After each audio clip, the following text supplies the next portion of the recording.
Rachel planned the perfect trip to Comic-Con. 2 months sewing costumes, organizing the schedule, dreaming of the moment she would finally share her passion with someone she loved.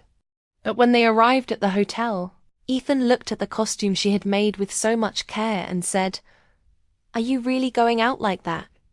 It's kind of over the top." That's when Rachel put the costume back in the suitcase and spent 3 days pretending to be a smaller version of herself. Until, on the last morning, she woke up before dawn and made a decision that would change everything. How many times do we have to abandon ourselves before realizing that the one who most deserved to be chosen was us? Tell us in the comments. Have you ever hidden something you love for fear of seeming too much? Let's discover together how Rachel went back to being herself. Rachel was 12 when she first heard about Comic-Con. She remembered it vividly. She saw a picture on some forum. People in costumes, laughing, crying, like they were in a place where everything weird finally made sense. She started dreaming of it like someone dreams of a home. Because deep down, that's what she wanted. A place where she could exist in full. At 23, Rachel still carried that dream. And for a long time, she thought love was that too. Finding someone willing to step into her world. Someone who would want to know why she cried during old animations. Why she spent weeks sewing costumes with no event scheduled. Someone who wouldn't ask her to be less. When she met Ethan, she thought he was that kind of person. He had this calm energy, weird sense of humor, always with that distant look like he was somewhere else. And she started fitting him into her dreams without even noticing. Can we distinguish between someone who accepts us and someone who simply doesn't care? Ethan reminded her of Peter Parker, kind of distracted but with a good heart. Rachel thought, this is it. Just give it time. He'll grow. He'll see me. They connected over silly things. Memes, movies, inside jokes. But she was living all of it for real. And he was just passing the time. But Rachel didn't want to see that yet. Because loving him made everything look prettier. More possible. So when she got the tickets to San Diego, she thought, now is the time. She planned everything. Bought the tickets, booked the hotel, set up the schedule, even made costumes for both of them. And he said yes to everything. It'll be fun, he said. I love how excited you get. But he never asked what they'd see. Never looked at the panels. Never commented on anything. And Rachel pretended it was fine. Because just having him go along felt like she was winning something. Why do we romanticize indifference and call it mystery? The first time Rachel felt really out of place was at dinner, a few weeks before the trip. They were at a simple restaurant, and she, full of excitement, showed him pictures of their costumes. She had spent 2 months sewing, testing fabrics, embroidering details. Everything coordinated. His in neutral tones, hers brighter, but keeping the essence of the characters. That mattered to her. It was symbolic. Ethan glanced quickly at her phone and let out a low chuckle. Not cruel, but kind that sounds innocent but cuts deep. You really take this seriously, huh? He said, half laughing, not even meeting her eyes, then went back to his burger. Rachel laughed too. Laughed not to seem dramatic. Laughed so he wouldn't see how it hit her. Then changed the subject like someone avoiding a stone in the road, without realizing it was the start of an avalanche. When do we start apologizing for being who we are? After that, everything felt off track. Ethan forgot times, asked for the address for the third time, said he was excited, but always looked like he wanted to be somewhere else. Rachel tried to make up for it with more excitement. She sent panel links, trailer previews, tips from famous cosplayers. He left her on read, or replied with emojis, and she kept pretending it was normal, that he was just distracted, that not everyone shows excitement the same way. But deep down, she knew. One night she stayed up late printing personalized badges for them. She put the names, characters, colors just right. Sent a photo. He replied, "Cool," and nothing else. She had spent an hour choosing the typography. Cool. It was like building a puzzle with missing pieces. Telling herself the picture still made sense. Why do we insist on fitting someone into a space they never wanted to occupy? They arrived in San Diego on a Thursday. Rachel was shaking with excitement, like a kid on Christmas Eve. As soon as they dropped their bags, she opened the big suitcase, took out the costumes, and showed him. This was it. The moment to wear what they had created together. To live it. Ethan looked for 2 seconds and said, "Are you really going out like that?" Like it was about the weather.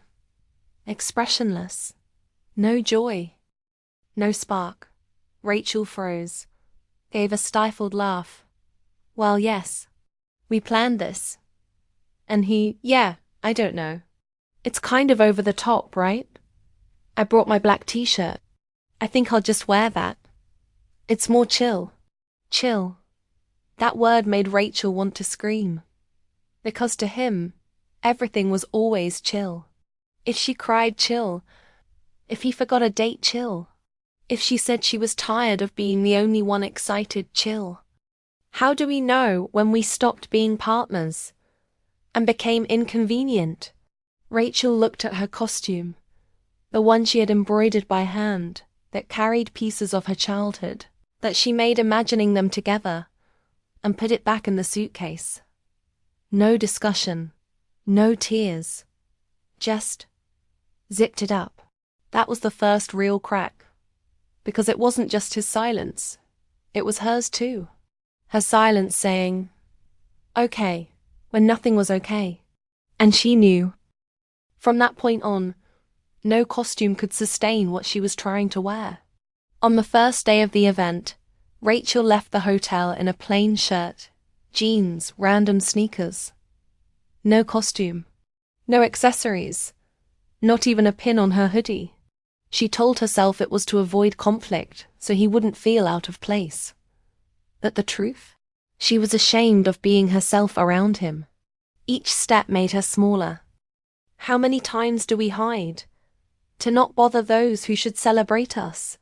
If you have also hidden your passions for fear of seeming too much. If you've made yourself smaller to not bother someone. Subscribe to the channel for more stories about rediscovering who you really are. Leave your like before we continue. Rachel spoke less, laughed softly, pretended she didn't care when he complained about the lines or said, "Everyone here's a bit too weird." He walked looking at his phone, replied to friends' stories, posted pics of them with hollow captions like, "Nerd weekend with the boss," as if it was just another weekend. At one point, in the collectibles section, Rachel saw a Raven action figure. Her favorite since she was a kid. She wanted to show him. When she turned, he was already far off, browsing shirts at some random booth. She just took a deep breath and stood there, alone, pretending it was normal. During panels, she let him pick where to sit. If he wanted to leave early, she left too. If he was bored, she pretended to be bored too. She erased her own plans, erased her own excitement, erased herself, all just to keep someone who, deep down, never asked to stay. Was this love? Or fear of being alone? Rachel had become a background character in her own dream. And the worst part is, at that moment, she thought that was love. That loving meant giving in. That loving meant dimming your own light so it wouldn't blind. But now she sees, that wasn't love. It was fear. Fear of being alone. The childish hope that if she made herself small enough, he wouldn't leave. But the truth, he was already gone. She just hadn't stopped chasing yet. In the days that followed, he grew even more distant, and Rachel stopped trying to pull him back. It was as if something inside her had shut down. They walked together through the convention halls, that she didn't feel like he was really there. He made forced jokes, complained about the heat, the prices, the over-the-top cosplayers. And she just listened, like watching a dubbed movie where the sound is out of sync. How do we realize we became the audience of our own life? There was a moment on the second day that Rachel will never forget. She was sitting alone in a corner of the vintage comics area, holding a rare Mystique issue, the same one she used to read in secret as a child. And she realized it was the first time in 3 days that she felt at peace. Without him. Without expectation. Without the fear of being too much. Everything around her was alive. People crying over autographs, screaming for illustrations, freaking out over seeing their favorite artists. And her, sitting there, finally feeling something that wasn't exhaustion or frustration. At that moment, a simple but cruel question came to her. Why did she spend so much time trying to convince someone to like exactly what makes her who she is? The hotel room started to feel farther and farther away. The silence between them grew. Even the photos stopped pretending. When do we understand we lost ourselves? Trying not to lose someone else. On the last night of the convention, Rachel lay in bed staring at the ceiling, the badge hanging from the doorknob, the costume still folded in the suitcase. Ethan was sleeping beside her, snoring softly, completely oblivious. And she kept thinking one thing. Could she still find herself in a place that now reminded her of him? Was there still time to separate what was truly hers from what she had given away trying to be loved? On the last day, Rachel woke up before dawn. The room was dark, stuffy, too quiet. Ethan snored softly, facing the other way. For the first time, she felt no urge to wake him, no desire to talk, no thought of trying again. She sat on the edge of the bed for a while, staring at the floor. Scattered clothes, food wrappers from the night before, crumpled pamphlets by the door. Everything looked like a metaphor for what they had become. Disorganized, neglected, meaningless. Do we recognize the exact moment when we stop fighting for something? Rachel opened the suitcase slowly, and there it was, her costume, untouched, folded with care, just as she had left it. The fabric still smelled of lavender from her closet. She ran her fingers over the details she had embroidered herself. It was beautiful. It was hers. She spent a moment just looking at it, not with doubt, with respect. Respect for everything she had put aside for someone who never really wanted to be there. For everything she hid so she wouldn't be too much. For everything she gave away, hoping for recognition that never came. She put the costume on in the hotel bathroom, alone. Pulled her hair back, applied a little eyeliner, adjusted the cape. She looked at herself in the mirror. It had been a long time since she'd seen that version of herself. The one who shines when no one's trying to dim the light. And then she left. No notes. No messages. She closed the door carefully, walked toward the convention center with the sun rising behind her. How do we learn that the best company is sometimes ourselves? It didn't feel like a movie scene. It was just an early Sunday morning, the streets still mostly empty. But to her, it was everything.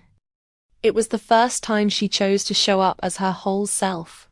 At the Comic-Con entrance, a few people looked and smiled.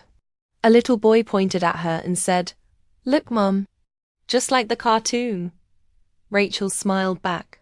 For the first time on that trip, she was truly there. She sat in line for the panel she had wanted to see most. The one she had nearly given up on because he thought it was kind of boring. And there, surrounded by strangers who loved the same things she did, she took a deep breath and felt peace, pride, lightness. It wasn't a dramatic breakup. There was no yelling, no fight, just a new kind of silence. And in that silence, she finally returned to herself. It's going home sometimes, going back to who we always were, When she got back to the hotel, Ethan was already awake, sitting on the bed, scrolling on his phone, looking like he hadn't even noticed she was gone. He glanced at her, said, "Where'd you go?" Then looked back at his screen. Rachel told him she went to the panel alone. He said, "Oh, cool." And that was that. Rachel went to the bathroom, took off the costume slowly, and hung it on the hook behind the door. She looked at herself in the mirror. There was something different in her face. It wasn't makeup. It was presence. It was a peace she hadn't felt in months, maybe years. That afternoon, they still walked a bit around the convention. But Rachel wasn't expecting anything anymore. She moved at her own pace, stopped where she wanted, talked to whoever she felt like. If he came along, fine. If not, that was fine too. She was no longer reshaping herself. She was no longer trying to sustain a script that only existed in her head. How do we discover we don't need approval to be happy? At the end of the day, when she got back to the room, Rachel hung her badge on the doorknob and laid her costume across the chair. It wasn't going back into the suitcase folded. Not anymore. That wasn't just clothing. It was a reminder of everything she'd hidden and everything she had reclaimed. That night, she lay down with a quiet mind. For the first time, she made no plans for them, only for her, and she fell asleep smiling. The costume came back with her in the suitcase, but this time it wasn't folded. At home, she hung it on her bedroom wall, right above the shelf with her old comics. Now it sits between Raven and Jan Grey. And Rachel knows it might sound silly, but sometimes she looks at it and feels like they're looking back, as if to say, "Now yes, finally." How many versions of ourselves are waiting for us to have the courage to wear them? A few days later, Ethan sent a message. A photo of them at Comic-Con with the caption, "Guess we made some good memories, huh?" Rachel didn't reply. Not out of anger. Not out of pride. It's just that she had already stepped out of that story. Since she came back to herself too.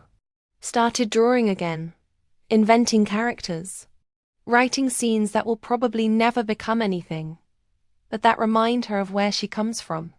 And sometimes, without warning, that 12-year-old girl sits beside her, the one who used to wear a towel as a cape, and drew heroes with big eyes and impossible names. She looks in silence, and Rachel understands. She never wanted an audience. She just didn't want Rachel to forget who they were. Maybe she'll go back to San Diego someday. Maybe not. But if she does, it'll be as the creator of her own story, without editing how she feels, without erasing her colors, without trying to fit where she's not wanted. Is the greatest superpower never betraying yourself for love. Rachel will walk those streets, knowing she doesn't have to prove anything to anyone. And that the greatest superpower is never betraying yourself for love, because in the end, the person who most deserved to be chosen was always her. If you recognized yourself in Rachel, if you have also hidden who you are for fear of being too much, tell us in the comments. Your story can inspire someone to go back to being whole.